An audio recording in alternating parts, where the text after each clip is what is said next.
искам да ви разкажа защо не трябва да има домове.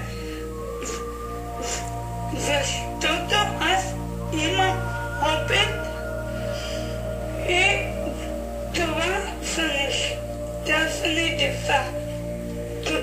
Това дете живее в изолатор, където там има решетки. А другите деца го гледат отвънка и то е изолирано от тях и трябва да мине определен период, в който то да отиде пред другите деца.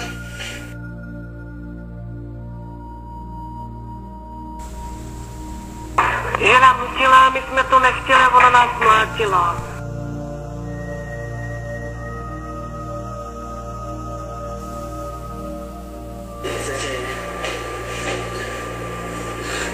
Хора, не си тази с децата, защото ако ги задойте, те нямат бъдеще.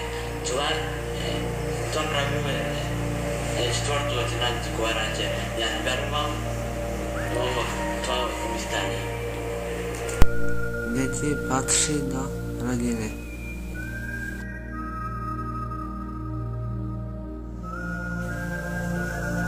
Myslím v domečce a hrozně se mi líbí všechno, protože dělat to chci. Кажи ми сега тук това щастливи деца ли са? Ела по-близо, да мога да те чувам. Това са щастливи деца. А това дом? Техният дом ли е? Да. Какво пише тук? Щастие. Щастие.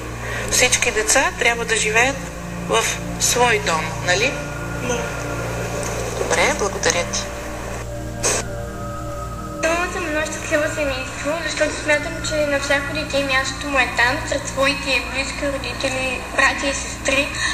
Ние в домовете, в които повечето от родителите ги изоставят и ги отдалечават от всякакъв контакти. Защото смятам, че те трябва да са затворени за домове, защото децата там не са щастливи, чувстват се потиснати и изоставени. И там им обръщат необходимото внимание, което едни родители могат да им обърнат. Máme pokoj, můžeme chodit na pomocu, můžeme vlastně se dívat na televizi.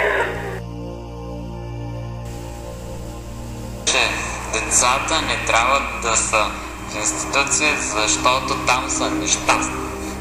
Това дете е радостно, защото си има дом и семейство.